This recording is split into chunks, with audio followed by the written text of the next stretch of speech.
अस्सलाम वालेकुम। Quality time with रुबाब में आप सबको खुशामदीद। नाज़रीन, जैसा कि आप सब लोग जानते हैं कि 28 जुलाई को वर्ल्ड हेपेटाइटिस डे मनाया जाता है। इसकी क्या वजह है, ये क्यों इतना फैल रहा है? मुल्क भर की तरह फैसलाबाद में भी बहुत ज़्यादा लोग इससे मुतासिर हो रहे हैं। सिर्फ अवेयरनेस की कमी है या हम कुछ ऐसी चीज़ें अपने अंदर शामिल कर रहे हैं कि जिसकी वजह से हम इस बीमारी की तरफ बढ़ते चले जा रहे हैं। तो हमारे साथ आज जो है वो डॉक्टर शाहिद मौजूद हैं, जो कि हमें बताएंगे कि किस तरह से हम जो है इस बीमारी से बच सकते हैं। खुदा न खास्ता अगर हमारे अजीज़ या हम में से कोई भी इस बीमारी में मुब्तला हो जाता है तो किस तरह से हमने सर्वाइव करना है और वापस अपनी खुशहाल ज़िंदगी की तरफ आना है। अस्सलाम वालेकुम सर। सर मुझे बताइएगा कि आज जो है हेपेटाइटिस का आलमी दिन भी मनाया जा रहा है, तो दुनिया भर की तरफ पाकिस्तान जो है वो दूसरे नंबर पर आ गया है इस बीमारी में, जो है ना, उससे मुतासर लोगों के। तो क्या वजह है कि लोग बड़ी तादाद में इस बीमारी का शिकार हो रहे हैं? अवेयरनेस की कमी है या फिर कुछ ऐसी चीज़ें हमने अपने अंदर शामिल कर ली हैं, हमारे माहौल में शामिल हो गई हैं कि ये बीमारियाँ जो हैं वो बढ़ती चली जा रही हैं? Thank you very much. जैसे आपने बताया है कि आज 28 जुलाई को पूरी दुनिया में वर्ल्ड हेपेटाइटिस डे मनाया जाता है। हेपेटाइटिस एक ऐसी बीमारी है जो लिवर को अफेक्ट करती है, और जब हम रूटीन में बात कर रहे होते हैं तो हम बेसिकली वायरल हेपेटाइटिस की बात करें। वायरसेस के अलावा कुछ और चीज़ें भी हैं जो लिवर को अफेक्ट करती हैं, लेकिन आज के दिन के हवाले से ज़्यादा मैं बात वायरल हेपेटाइटिस के बारे में करूँगा। तो ये डिफरेंट वायरसेस हैं जो लिवर को अफेक्ट करते हैं। इनको हम दो ब्रॉड कैटेगरीज में डिवाइड करते हैं।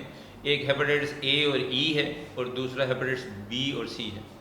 ए और ई जिसको हर उर्फ़ आम में हमारे यहाँ आम तौर पे आम यरकान कहा जाता है, ये बेसिकली खाने पीने से फैलता है। अनलकीली पाकिस्तान में जो हाइजीन की सूरत हाल है वो आपको भी पता है। हमारे यहाँ पानी पीने का अच्छी क्वालिटी का नहीं है, खाने पीने वाली चीज़ों में मिलावट है, और बाहर से जो जंक फूड खाया जाता है वहाँ पे क्वालिटी का कंट्रोल नहीं किया जाता।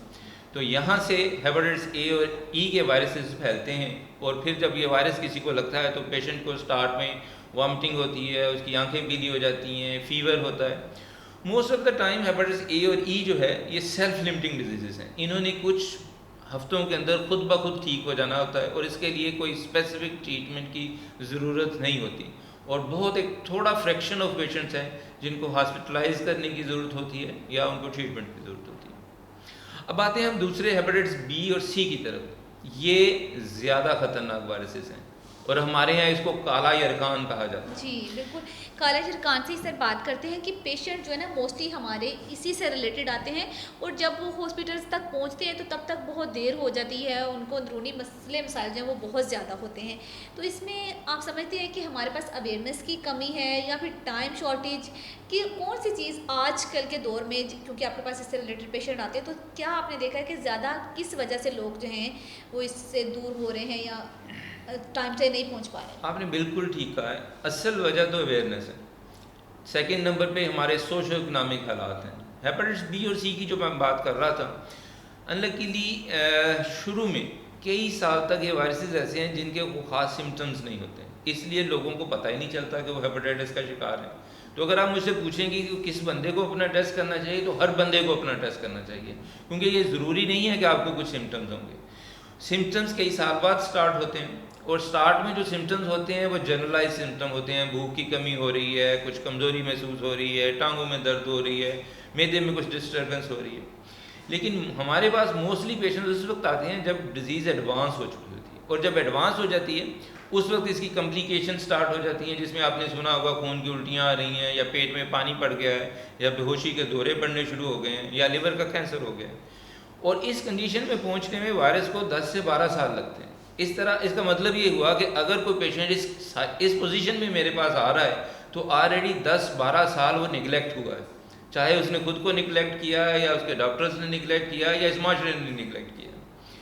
पहले तो हेपेटाइटिस सी का इलाज बहुत मुश्किल था, जिसमें इंजेक्शंस लगाए जाते थे, और इंजेक्शंस इतने मुश्किल थे कि बहुत सारे लोग जानने के बावजूद अपना इलाज नहीं करवाते थे। लेकिन अब अल्हम्दुलिल्लाह पिछले 10 सालों से हेपेटाइटिस सी का बहुत सिंपल और इफेक्टिव इलाज मौजूद है, जिसमें सिंपल 1 या 2 टैबलेट्स खानी होती हैं, और हमारा सक्सेस रेट मोर देन 95%।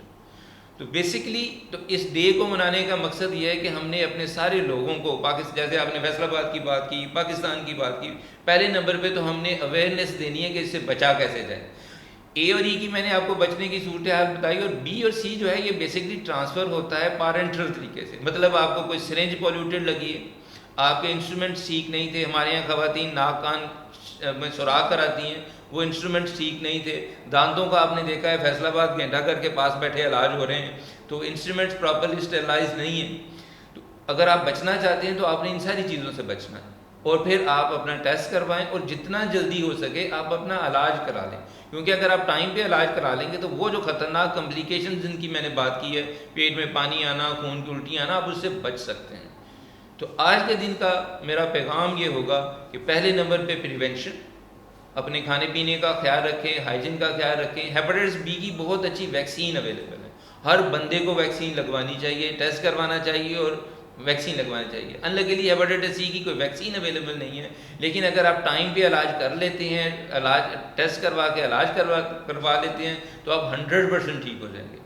तो पहले नंबर पे प्रिवेंशन, देन अर्ली स्क्रीनिंग, हर बंदा अपना टेस्ट कराए और जिसको पॉजिटिव आता है वो एज अर्ली एज पॉसिबल अपना इलाज कंप्लीट करवाए। जी बिल्कुल नाज़रीन, आपने बात सुनी कि बहुत अच्छे पॉइंट्स जो हैं वो आज डॉक्टर साहब ने हमें बताए हैं कि बहुत सी ऐसी चीज़ें जो हम रूटीन में इग्नोर कर देते हैं उन्हें हमने इग्नोर नहीं करना। अगर आपको कमज़ोरी हो रही है या आपकी जो तबीयत है वो ख़राब होना शुरू हो रही है, कुछ भी मसले मसाइल होते हैं, तो घरों में बैठ के उस बीमारी के बढ़ने का इंतज़ार ना करें, बल्कि फ़ौरन से डॉक्टर से रब्ता करें, ताकि अगर किसी भी किस्म की बीमारी में आप मुब्तला हैं तो उसको अर्ली स्टेज पर जो है वो इलाज करके ख़त्म किया जाए और आप एक अच्छी सेहतमंद ज़िंदगी गुजार सकें। इसी के साथ हमें दें इजाज़त, इंशाल्लाह फिर मिलेंगे एक नए प्रोग्राम के साथ। अल्लाह हाफिज़।